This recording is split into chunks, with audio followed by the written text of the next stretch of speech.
Welcome once again to The Lost Signals discusses games and gaming culture, a pretentious, philosophical, pedantic podcast where we focus on various aspects of video games as well as other issues and topics within gaming in general.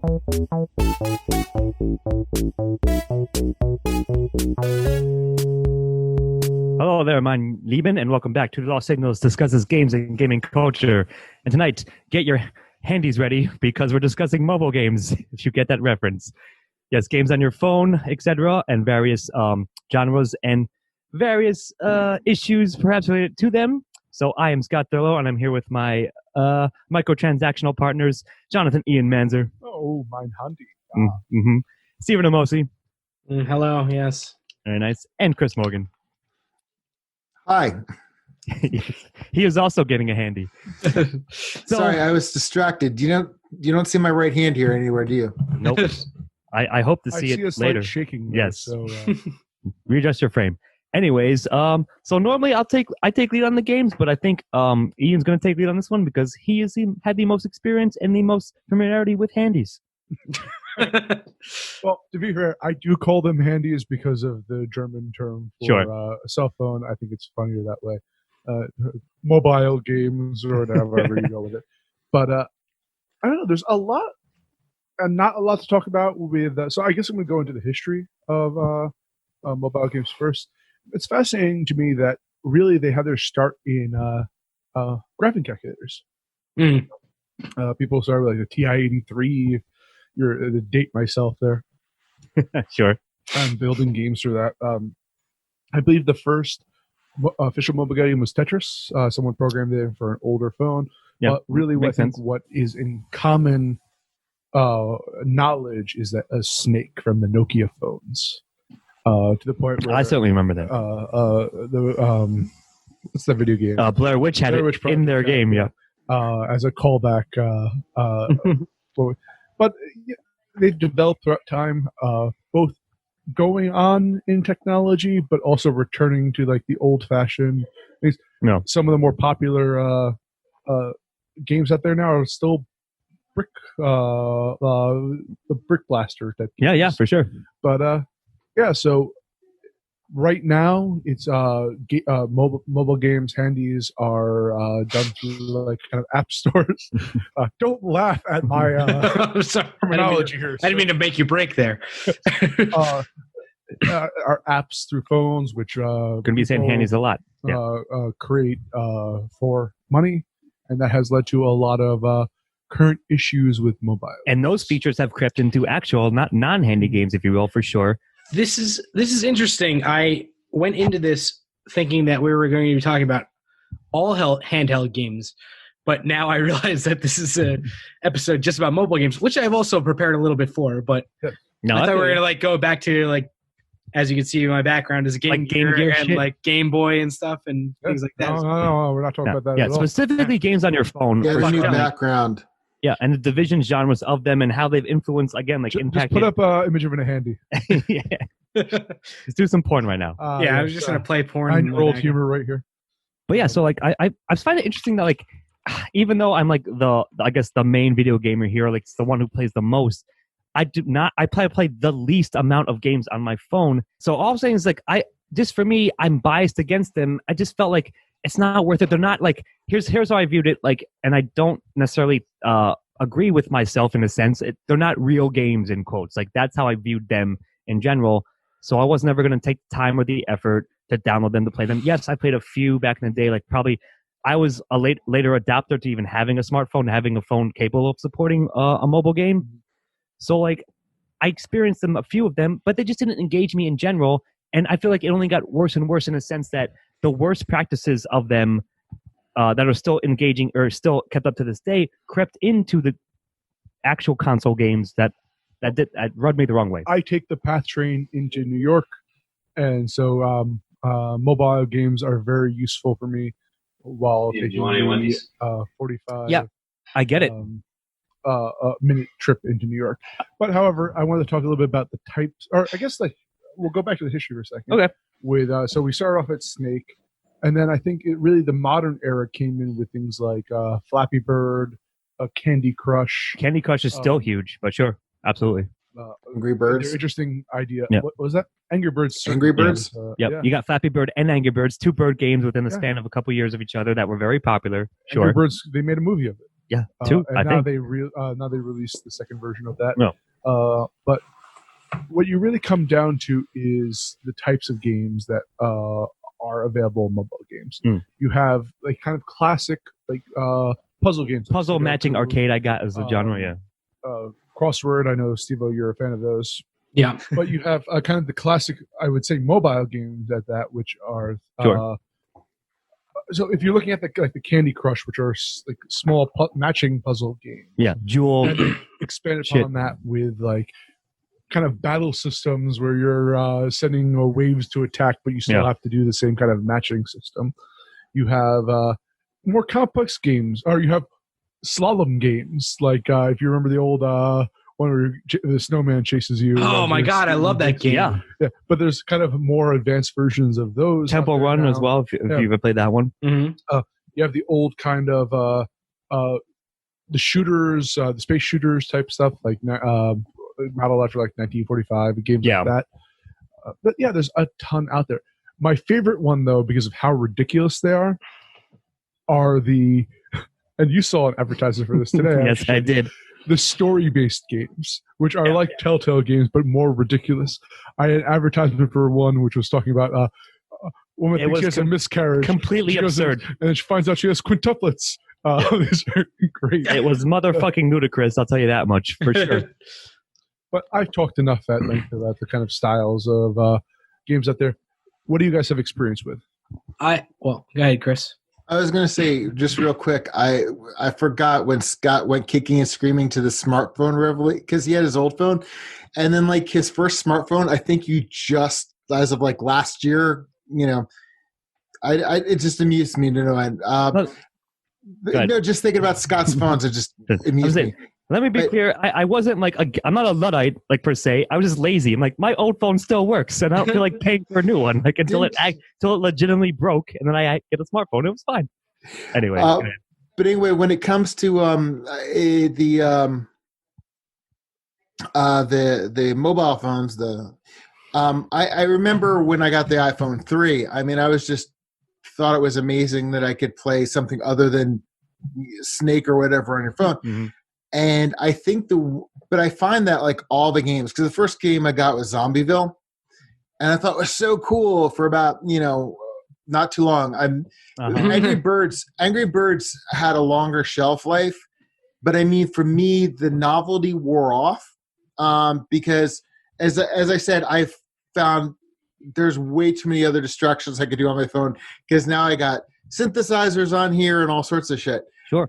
But one thing that I've noticed is that, and I think one of you guys said it, like the first handheld game was like Tetris. And I think like Candy Crush Saga and those types of games, they're variations on Tetris. And to me, it seems that from somebody who's never played any of those games but knows people who have, and that those seem to have the longest staying power because they're very much like Tetris. I mean, like now, it's just like, who doesn't still love Tetris? It's like a moth to a flame for most of us. Sure. I mean, well, they're simple. Like you can. The mechanics are easy to understand but hard to master, which is a pretty good formula, like to making a good game, anyways. And as you mentioned, E, like yes, they're convenient and conducive if you have like a commute that you literally like don't really have much else to do. Like you might as well. But so it's situational to a degree. But I guess I want to throw out something like that ties into a couple of episodes we did before, where when you start getting the creeping capitalism, I suppose, of these kind of things where, there's a delay or a timer. Oh, pay us a little bit of money and that delay and timer is now lifted, etc. Like shit like that. And there's multiple styles mobile that happen with that, whether you're dealing with idle style games, which means that there's literally a timer involved with. And those started with like basically back in strategy games. Except that the timer wouldn't be egregious. Here it's like, this is going to take you 24 hours to build, unless you pass. Or give us $2 or whatever, and then you can do it. Yeah. Or even like buy a whole a chunk of like a chunk of coins or in-game currency or something like that. Yeah. And for $50, you can get 1,000 in-game currency and spend 20 of those to speed up your progression. Yeah, and like it's insidious. Like I both am sort of like respectfully awed by it, and also I'm like, go fuck yourselves by it. Like it's such a good psychological like warfare against people who are susceptible to it, especially because you like this, Steve-O, they're literally gamifying your addiction and then monetizing it. So like casinos did it first. Of course. And there are many games that mirror casinos. They're like, my mother plays like simulations of mostly slots, but also blackjack and roulette and stuff. Like, but because of that, because of the way they can, or they're easily integrated, or at least easily ported to the mobile devices. So therefore, they're rife for exploiting anyone who might be susceptible to that kind of psychological / addictions like angle. So I'm going to talk about a couple of tiers here. Okay. One, they have customizables, which I think exist more in like the PUBG type worlds. Yeah, which PUBG got ported to mobile, so you can play PUBG on mobile right now. Or the battle royales in a sense. Yeah. But then there are legitimately games out there that are pay to win. There's pay to advance quickly. And then there's, actually, I think this is fair, is that since mobile games for the most part are free, you have different levels of ads that go into these games. Yeah. So I have a ball and brick type game. Between every level, you have to watch an ad. And if you want to use specialized balls, you can choose to take them or not, but you have to watch an ad if it's there. Yeah. Or I can pay them $5 and not have ads anymore.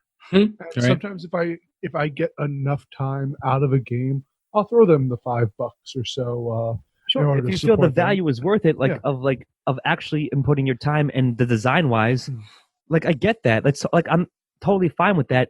If a game is able to capture an audience, or at least a person to say to themselves, okay, I don't mind in this instance, give me, because you're right, they're often free to download, right? They're not. There's no upfront cost to many of them, but that's the double-edged sword. Is the insidious part is. Then when they start trying to gouge you over like nickel and diming you almost literally about skipping time frames or about paying to win, you go, oh, you want to upgrade your item, sword / whatever, what have you, give us $1 and you can do that instantly right now. Yeah.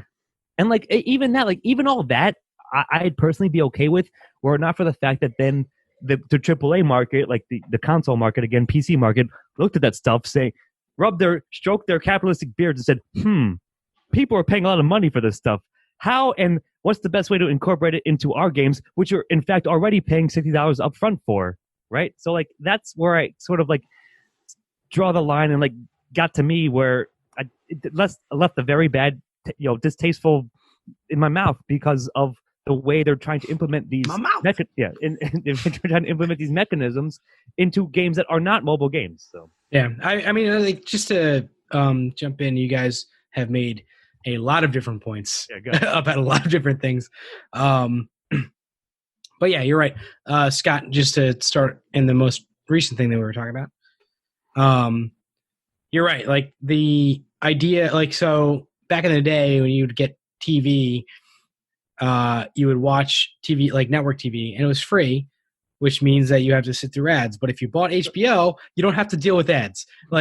And that's kind of exactly what you're saying in terms of how, or the opposite of what you're saying in terms of how these games are operating now. It's like you already paid $60 for this game. Now we're gonna like charge you more if you want to get these little special perks for it or whatever, which is kind of bullshit. In terms of types of games, I know Chris, you mentioned like Angry Birds earlier.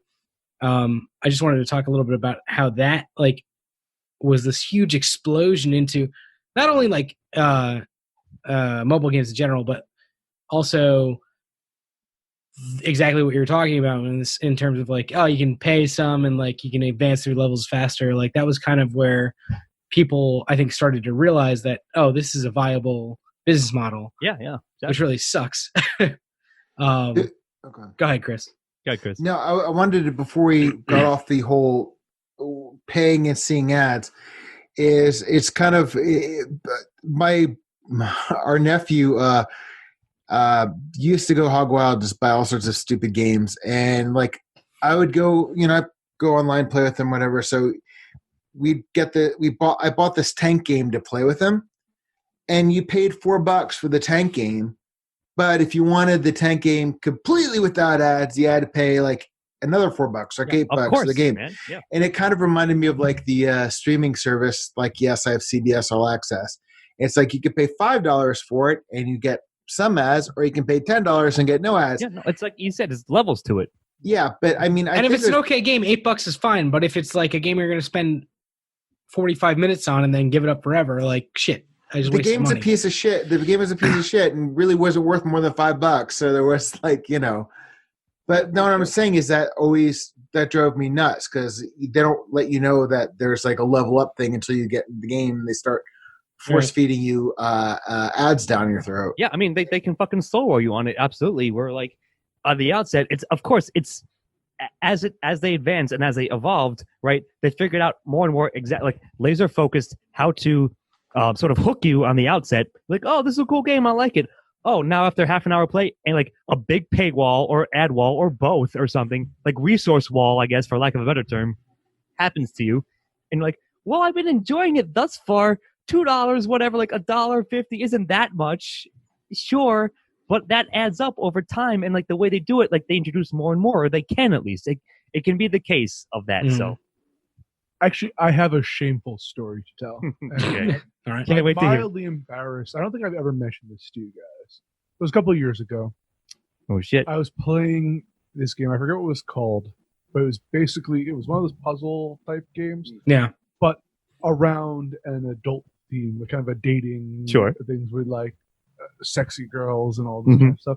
The other thing is, it was kind of fun to play with kind of an adult themed game on there.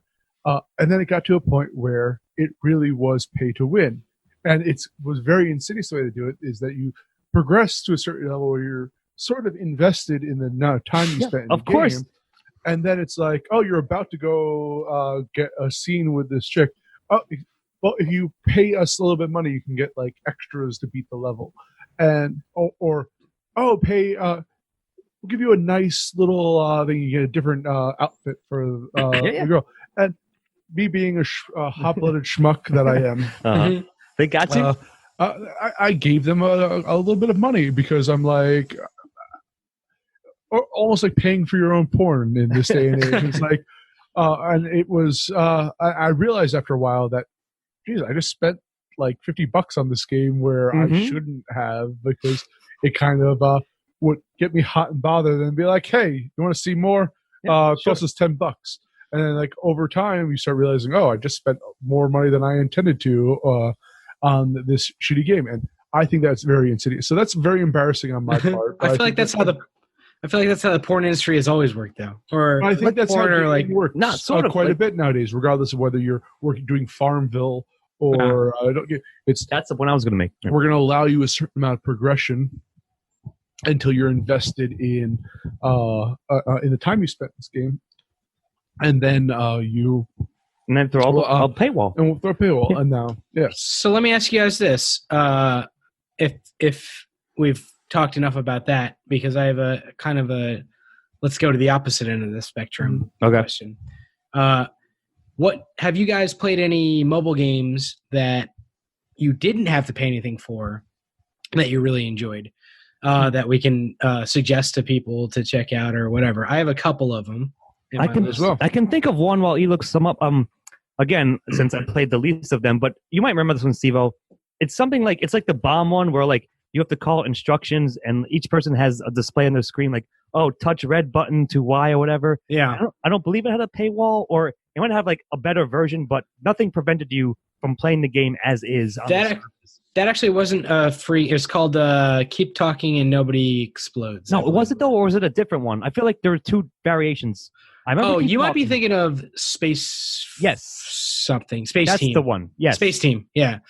Oh, which is a great game, free, and there are no like pay for anything. Right. There wasn't any. Right. That's what I can think of that I think I enjoyed quite a bit. It's a good party game, a good gathering game. Actually, good call. I forgot to put that on my list, but yeah, that's Space Team. It's a really good game. Wordscapes, which I play quite a bit. You recommend it? Actually, the initial part of it wasn't all that interesting, but it's almost like a Scrabble type game. Yeah. I'm on level 82,247. Is that a lot out of what? 100,000. You said 87,000? Nobody knows. 82,000, okay. But the idea is like, it takes me a minute or so to get one of these puzzles done, and I play like Sure. how many of them on the thing. But it's also like a kind of a test of my knowledge of words, and get challenged. Sure, at least there's some skill to it, or at least like some thought involved. In fact, we're going to talk about advertising towards the end of it, but I see ads for saying that, play this game and it'll increase your word comprehension over. I'm like, no, I like to test my knowledge of words. I was going to say, that one has ads between levels, right? I believe, if I recall. I paid them money because I felt it was 82,000 levels of theirs. I'll give them money for it. Yeah, fair enough. I also recommend Archero quite a bit.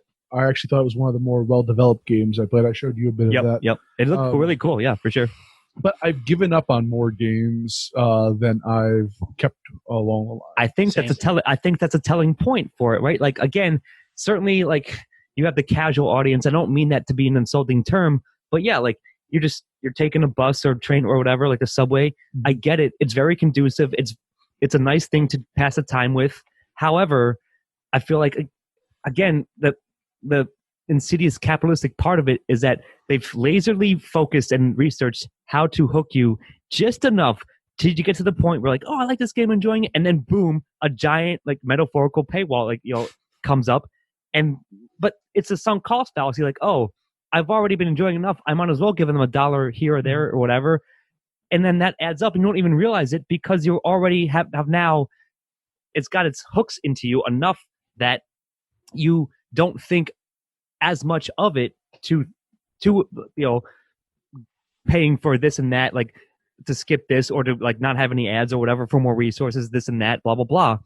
So yeah, man, like, I guess I resent the mobile market only for the fact that they figured out the best way to psychologically exploit people in that. I thought you would love that. In that way. We've been wanting to talk for a while. Yeah, I was going to say, Scott's just pissed off that he didn't think of it at first. Maybe not. If I got rich off of it, I'd be like, it's the best. This is the best. Chris, was that what you were holding your hand up to say this whole time? No. Because I was talking about the longevity, the novelty factor. And if you have something like one of the word games, the puzzle games, there is something that it's the gift that keeps on giving, for lack of a better word. Like when I bought Zombieville, it was my first game on my iPhone 3.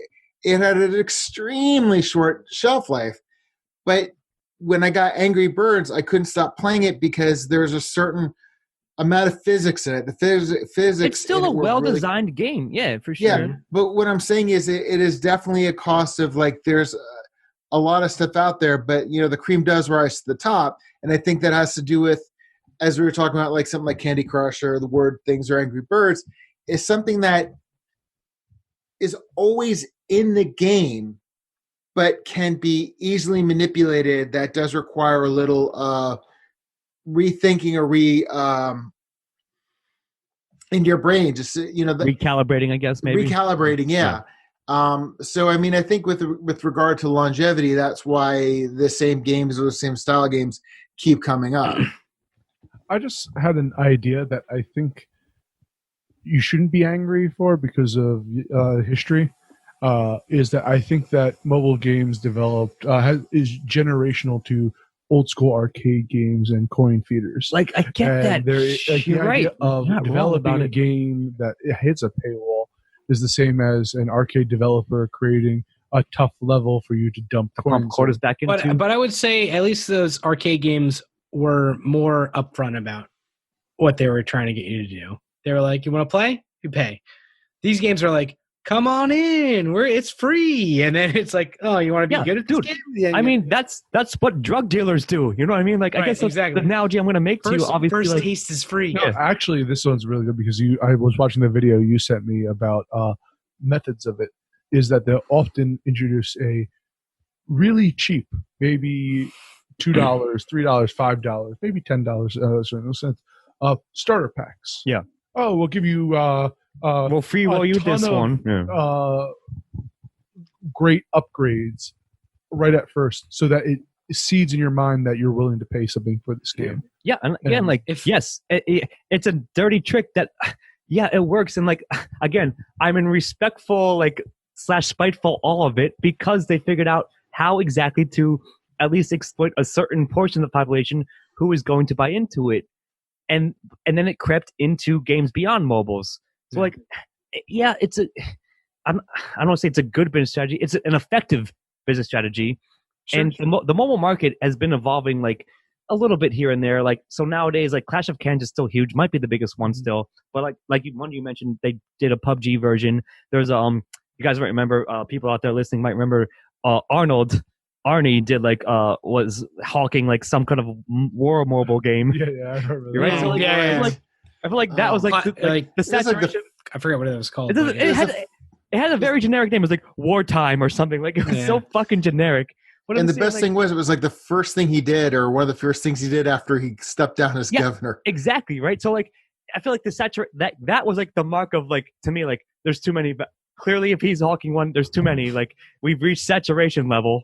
Yeah. Like, I don't know, man, but they still remain popular. And in fact, like the mobile market is, for some of the big AAA studios, for Activision, for Blizzard, it's like 40% of their revenue, at least has been for the past year or two. And that to me is motherfucking insane. But it also, Blizzard.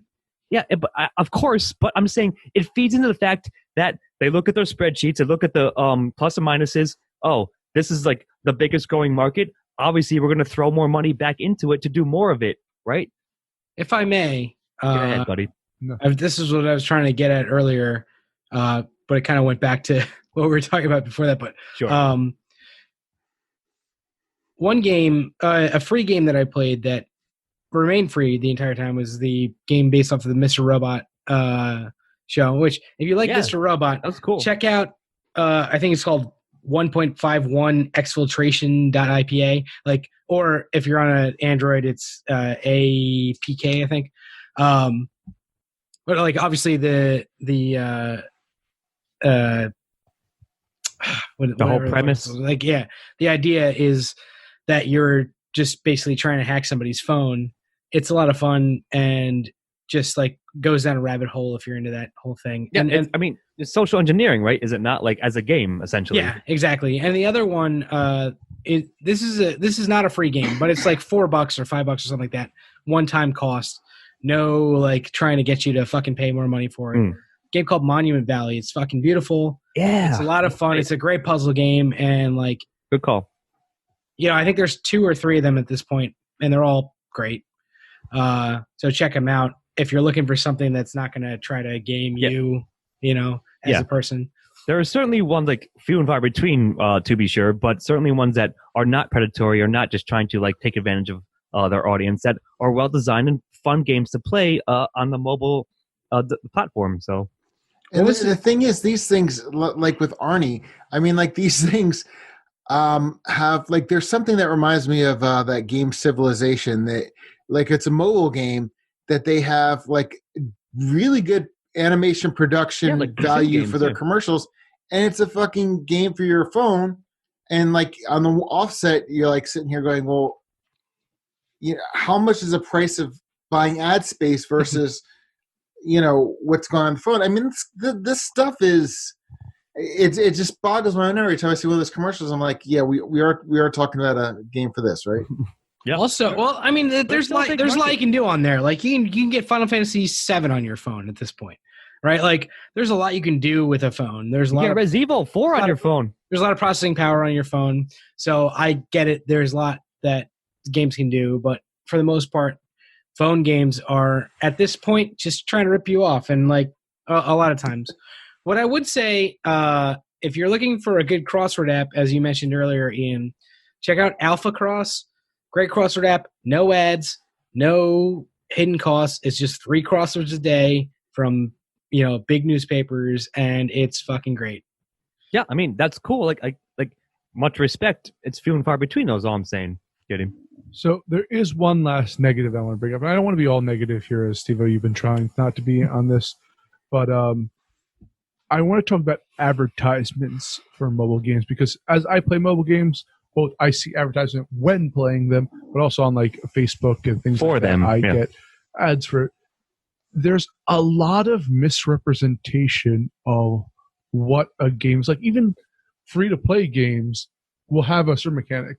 There's a notorious one, which is basically like a decoration game for your, and they'll add in all these like scenario game things like pull the pins and like try to free people from. Like, that has nothing to do with the actual play style of the game.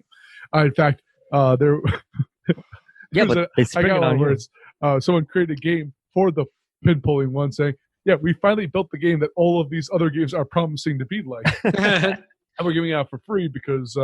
People just developed it for fun. Against them. Yeah, there are some great stuff. Like, just go Google like I don't know what the hell I Googled to find these games, but like good free games. Yeah. Right? Or like something like that. Or like you look in the app thing and see what the ratings and reviews are like. Reviews are, yeah. Granted, there are paid reviews on there as well, so you have to but there are people that like aggregate these the good free games that don't like have ads or like don't, or even if they do have ads, they don't try to like siphon more money. They're not as egregious. Yeah, exactly. Sure. Steve, this one's particularly for you. Is that my favorite meme that's attached with these false advertisements is Zoidberg going, "Your app is bad and you should feel bad."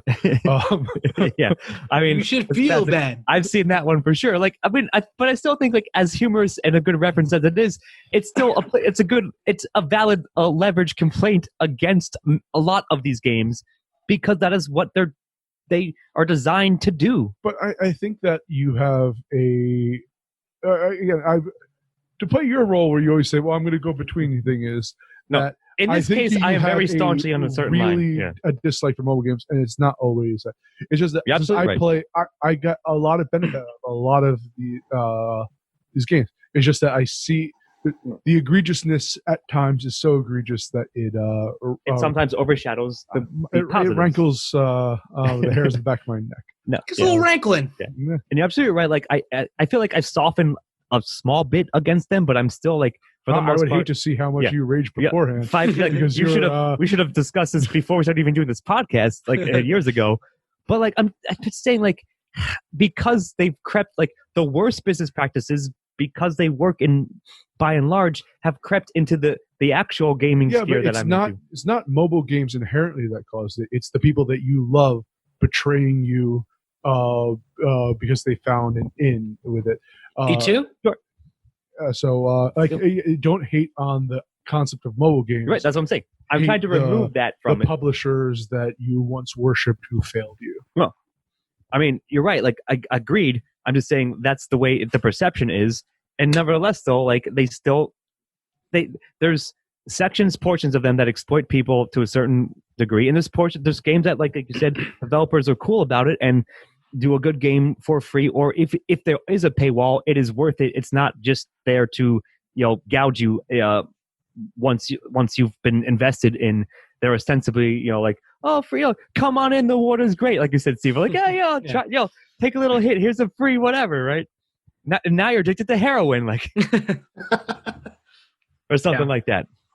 But no, I do think it's interesting, like the way like that, how the market itself has evolved, how the developers and those who are producing these games have tried to slip them in here and there, and even the platform, like you said, Chris, like Apple itself has a big app store as like a game specific sort of selection that, from what I've been told and research, is actually pretty solid overall. They're not predatory for the most part. Of course, some are still, but they've been trying to curtail it a bit and curate well-done, solid games that are fun to play. And again, if there is some sort of cost attached to it, it's worth it if you're into it. I look at like YouTube in a sense that YouTube has fault with this too. It's you want free streaming.